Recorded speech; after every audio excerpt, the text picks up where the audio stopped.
Hi everyone, it's John Heath here again for MiltonRose Learning with another Let's Learn video on the poem The Jewellery Maker by Louisa Adjoa Parker. I hope I've got the pronunciation right there. Okay, so jewellery making basically today. So we're going to look at some of the key context behind the poem to help you unlock it and kind of understand it on a slightly deeper level. Then we'll have a little poetry reading. It's quite small, so we'll whiz through that fairly swiftly. And then we'll round out with some of the best annotations ready for your anthology. Okay, let's do this, people. All right, so you can see the poet there, and you can see some lovely jewellery making, and the making of the jewellery isn't effectively an extended metaphor, okay, and it's an extended metaphor for, well, it's ambiguous for many things, but kind of self-discovery and improving your life and things like that. Okay, and you can see how difficult it is to make jewellery. It's not a simple process. So let's dive in then. So first off, context: mixed heritage and rural isolation. So born in London but raised in rural Devon and Dorset on the south coast of England, Louisa Adjoa Parker explores the lived experience of being a mixed African-British heritage in a predominantly white, non-diverse English landscape. So there is an element of kind of ethnic identity underpinning this kind of poem. It's a little bit kind of implicit sometimes, but nevertheless I think that's something that has to be borne in mind when you're reading this poem, the kind of mixed heritage kind of element to it. Then we have craftsmanship as healing and identity. Let's think about that contextual point. So the poem uses the intricate, careful process of jewellery making because it's a very difficult, intricate process, and it uses it as an extended metaphor for self-discovery.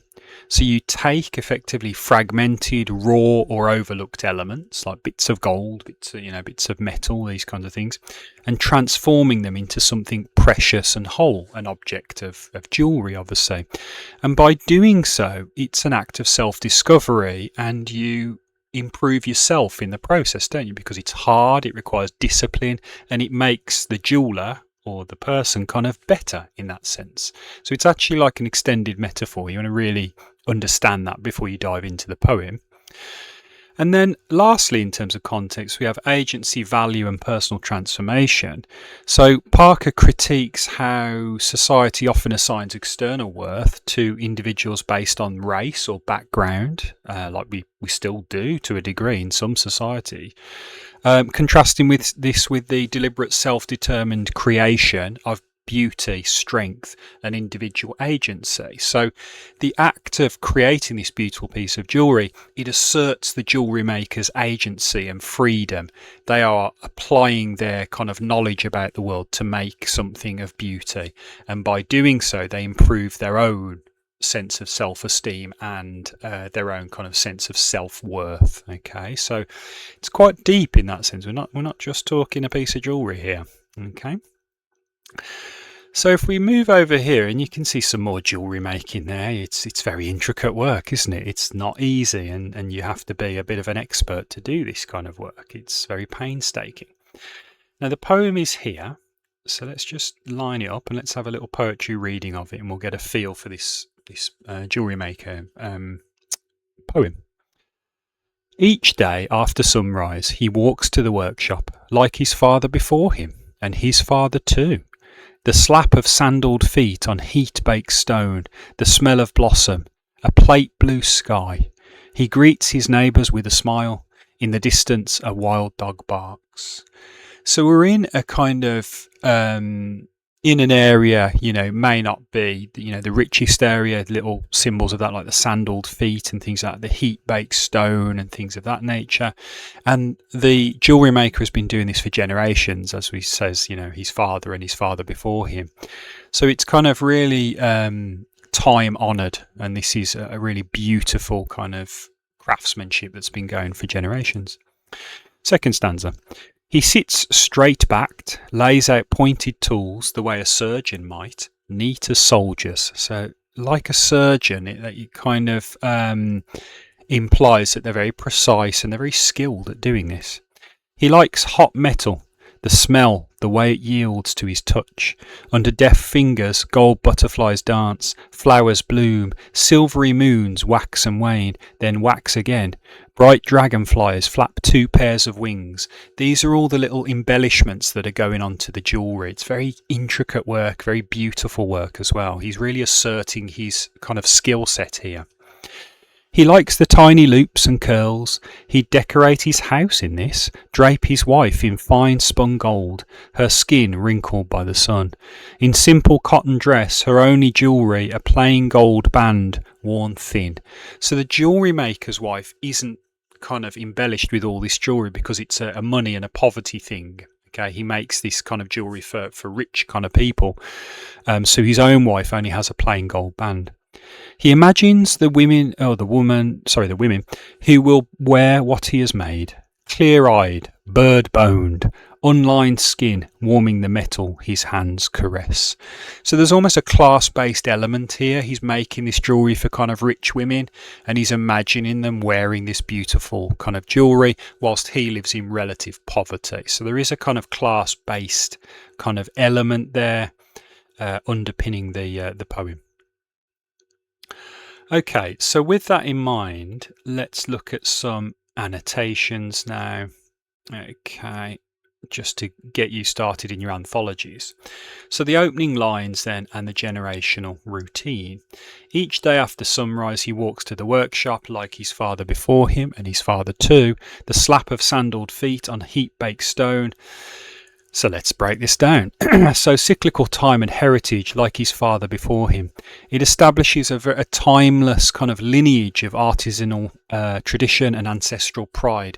They've been jewellery makers for generations. Okay, so they must be really good at it and they must like what they do as well. It's kind of a source of great pride.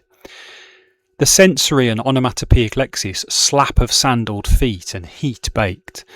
It grounds the setting in a very vibrant, warm, non-Western landscape because it's very hot and sunny, and in England you normally don't get that. So we're kind of very much in a non-Western landscape. I'm not sure where, but it takes us very much away from the UK. And the harmonious atmosphere as well, smell of blossom, plate blue sky, beautiful use of natural imagery. And it creates an idyllic opening mood of peaceful community connection. This has been going on almost since the start of time, and nature is harmonious with it. They're not kind of chopping down trees or anything like that. It's kind of all in keeping with nature. Very beautiful. Then we have precision and craftsmanship. So he sits straight backed, lays out pointed tools the way a surgeon might, neat as soldiers. He likes hot metal, the smell, the way it yields to his touch. Let's break this down then. So the similes of precision and discipline, so surgeon as neat as soldiers. It elevates metalwork and jewellery making from mere trade to a meticulous life-giving art form. This is just as tough as being a surgeon. You've got to have the same finger skills to be able to do this. So social class kind of dies away. Being a surgeon is normally a top class kind of job, but the jewellery maker is every inch as good because they need these nimble fingers. Tactile intimacy. So by tactile I mean touch. So yields to his touch. It presents the raw material responding cooperatively to the human skill, patience and mastery. This guy is a jewellery master, isn't he? Okay. Then also it uses really beautiful nature motifs, doesn't it? The butterflies dance, flowers bloom in other parts of the text, that is. And it uses dynamic verbs to show inanimate metal being brought to life under his hands. This guy's an artist. He's not just like sticking bits of metal together. This jeweller is a real quality workman. Okay, and it kind of really shows that, and we should all kind of revel in the glory of this jewellery making process. Then we have domestic devotion and humble reality. He'd decorate his house in this, drape his wife in fine spun gold, her skin wrinkled by sun in simple cotton dress, her only jewellery, a plain gold band worn thin. So the conditional yearning, he'd decorate and drape his wife. It exposes the tension between the immense wealth that he creates, because his jewellery is worth a lot of money now, and his humble domestic reality. But it doesn't transmit to the jeweller. He's not rich, but the people who buy his jewellery, they are rich. So there is a kind of socio-economic component to this poem. It's actually subtly critiquing kind of maybe capitalism and the social system, because the workers who are making this stuff, they're not actually seeing the money that they probably should. Okay. Tender portrait as well, the skin wrinkled by the sun, simple cotton. It celebrates natural aging and genuine love and hard work over superficial beauty.